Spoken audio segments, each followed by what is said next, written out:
यहाँ पर धर्मांतरण के केस से जुड़ी एक बड़ी अपडेट आप तक पहुंचाने जा रहे हैं। निकाह पढ़वाने वाले काजी की गिरफ्तारी में पुलिस लगी हुई है। निकाह पढ़वाने के लिए राजस्थान से काजी को बुलाया जाता था। राजस्थान से अब्दुल रहमान काजी बुलाता था। सोर्सेस के हवाले से जानकारी है, कई हिंदू लड़कियों को मुस्लिम बनाकर कराया जा चुका है उनका निकाह।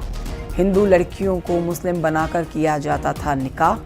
अब्दुल रहमान के घर से बरामद हुई युवती ने पुलिस पूछताछ में कई चौंकाने वाले खुलासे किए। निकाह के बाद लड़कियों को भी धर्मांतरण के खेल में किया जाता था शामिल। आगरा पुलिस की एक टीम राजस्थान के लिए रवाना।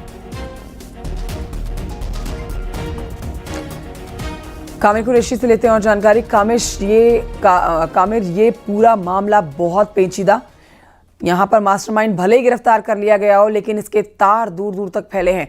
अब ये जो काजी गिरफ्तार किया जाना है, जिसके लिए राजस्थान भी रवाना हो चुकी है टीम, उस पर विस्तृत जानकारी दें। कितने टीम के सदस्य राजस्थान गए हैं और क्या अब तक हाथ टीम के लग पाया है? बिल्कुल, देखिए, इस केस में जिस तरीके से लगातार गिरफ्तारियां बढ़ती जा रही हैं, तो कई ऐसे चौंकाने वाले खुलासे भी हो रहे हैं। अब जो अब्दुल रहमान के घर से लड़की बरामद हुई, उसने पुलिस पूछताछ में चौंकाने वाला खुलासा किया। उसने बताया कि ये शातिर लोग धर्म बदलवा कर निकाह करते थे और निकाह करवाने के लिए इन्होंने एक परमानेंट काजी फिक्स करा हुआ था जो राजस्थान से आता था। एक बार नहीं, कोई भी इस मामले में किसी भी लड़की का निकाह होगा, सिर्फ वही काजी निकाह पढ़ाएगा। हालांकि अब जैसे ही पुलिस पूछताछ में इस लड़की ने ये बताया, तो उसके बाद आगरा से लगभग 7 पुलिसकर्मियों की एक टीम है जो राजस्थान के लिए रवाना हुई है। इनपुट मिलने के बाद टीम को आगरा से राजस्थान भेजा गया है। राजस्थान के अलग अलग जगह पर टीम दबिश दे रही है और पुलिस का दावा है कि जो काजी है इस केस में, उसकी भी अहम भूमिका हो सकती है और उसको गिरफ्तार करके पूछताछ की जाएगी।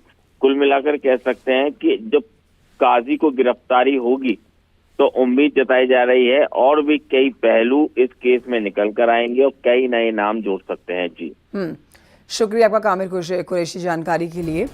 ये मामला बहुत ही पेचीदा, और देखिए हर दिन इस मामले में जो नए खुलासे हो रहे हैं उसमें किसी न किसी की गिरफ्तारी जरूर हो रही है। अब काजी वाला जो एंगल निकलकर सामने आया है, ये भी बहुत महत्वपूर्ण कड़ी साबित हो सकती है पुलिस के लिए, क्योंकि जाहिर तौर पर गलत काम जो अवैध धर्मांतरण किया जा रहा था उसका खुलासा ना हो, इसीलिए सिर्फ एक काजी को रखा गया था जो सबके निकाह पढ़ता था।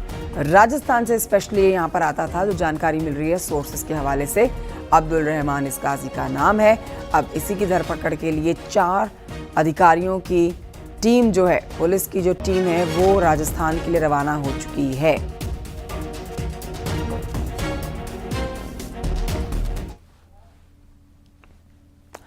और आगे बढ़ते हैं आगे। बरेली की खबर आपको बताते हैं, जहां पर जिला प्रशासन ने अभियान चलाकर बड़ी संख्या में गैर मान्यता प्राप्त अवैध मदरसों को चिन्हित किया है। इन अवैध मदरसों को नोटिस जारी किया गया है। जल्द ही अवैध मदरसों पर कार्रवाई की जा सकती है। बरेली में इन मदरसों की संख्या करीब 100 से ज्यादा है।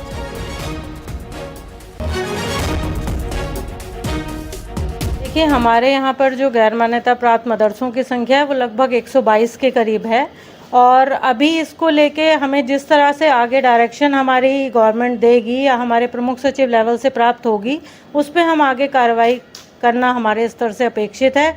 पर फिलहाल हमारे द्वारा जो चिन्हीकरण किया गया है वो लगभग 122 गैर मान्यता प्राप्त मदरसे आज से 2 साल पहले चिन्हीकरण किया गया था, वो हैं।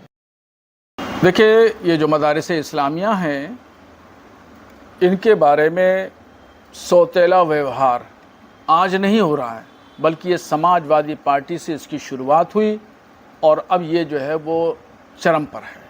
ज़िला बरेली में कम से कम 250 मदरसों को इस तरीके से बंद करने का कहा जा रहा है। देखिए, अगर ये मदरसे बंद होंगे तो ये गोया कि मदरसों को बंद करना ये गैर संवैधानिक कदम है। गवर्नमेंट को उन्हीं मदरसों को बंद करने का हक है जिन मदरसों को वो अनुदान देती है, जिनको वो फंडिंग करती है, और जिन मदरसों को फंडिंग नहीं करती है, जिसमें गवर्नमेंट का एक पैसा नहीं लगा हुआ है, तो गवर्नमेंट को कोई हक हासिल नहीं है कि उन मदरसों को बंद करने का आदेश दे।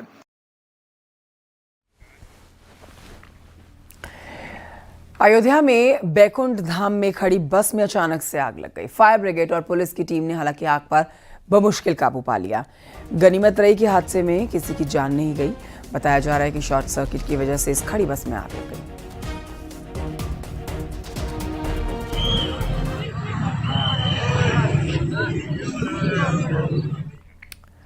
उधर इटावा जिले के भरथना इलाके में ओवरलोड के चलते पावर हाउस स्टेशन में 63 किलोवाट का बिजली ट्रांसफार्मर फट गया, जिससे भीषण आग लगी। भीषण आग की तस्वीरें आपके सामने। ट्रांसफार्मर फटने से पावर स्टेशन के केबल जल गए।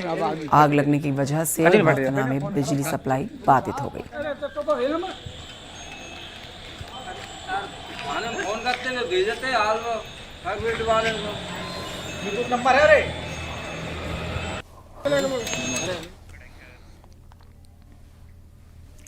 खबर लखनऊ से, जहां पर मॉल में एक लड़की से छेड़छाड़ और मारपीट की गई है। यह मामला प्लासियो मॉल के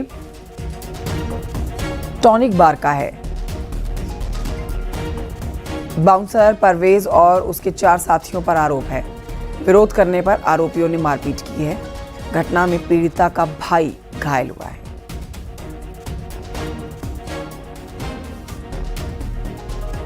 पुलिस मामले की जांच कर रही है और यहां आपको बता देते हैं कि आरोपियों पर मारपीट, छेड़खानी के साथ कई धाराओं में मुकदमे दर्ज कर लिए गए हैं।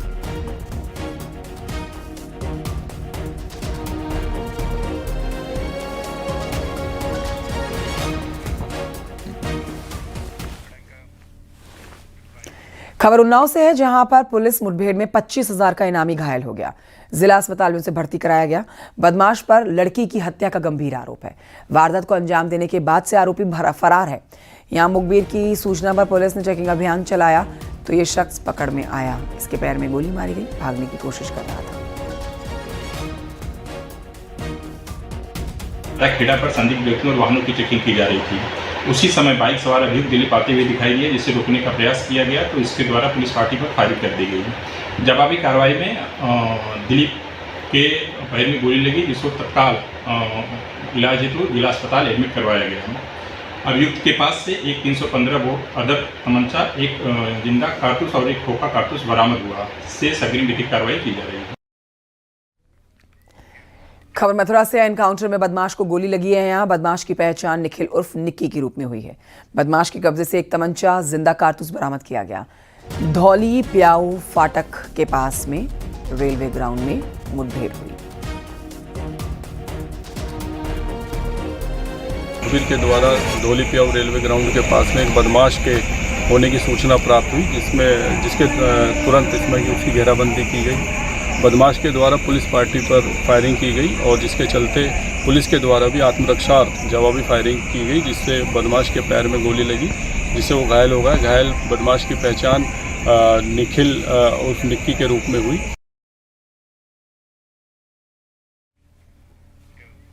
बदायूं से खबर, जहां पर बिलसी थाना पुलिस की 2 बदमाशों से मुठभेड़ हो गई। एनकाउंटर में दोनों बदमाश को गोली लगी है। हालांकि मुठभेड़ में एक सिपाही भी घायल हो गए हैं। पुलिस की सूचना पर यहां पर बागरपुर सागरपुर मार्ग पर 2 बदमाश बाइक से जा रहे थे। सूचना मिलते ही पुलिस ने बदमाशों को घेर लिया। के दौरान एक संदिग्ध बाइक को रोकने का प्रयास किया गया तो बाइक वाले बहुत तेजी से भागे। पुलिस बल द्वारा उनकी घेराबंदी की गई तो पुलिस बल पर फायरिंग कर दिए। जवाबी कार्रवाई में बिलसी पुलिस द्वारा भी फायरिंग की गई, जिसमें 2 अभियुक्त घायल हुए, एक पुलिस का जवान भी घायल हुआ। सभी घायलों को CHC बिलसी भेजा गया। शेष विधिक कार्रवाई की जा रही है।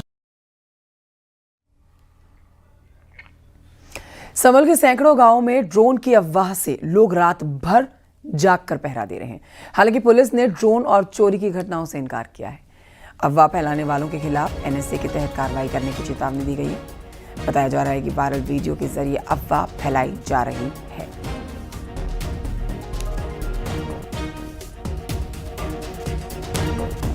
संभल के सैकड़ों गांवों में हजारों ग्रामीण रातों को चैन से सो नहीं पा रहे हैं। करीब एक सप्ताह से इन गांवों में यही स्थिति है। लोग रात जागकर गुजारते हैं। लोगों में अज्ञात ड्रोन का खौफ है, चोरों का खौफ है। हालांकि इस संबंध में जिले के SP ने किसी ड्रोन और चोरी की किसी घटना से इनकार किया है। वहीं उन्होंने साफ साफ कहा है कि अफवाह फैलाने वालों के खिलाफ कड़ी कार्रवाई की जाएगी। सुनील कुमार, न्यूज़ 18 संभल।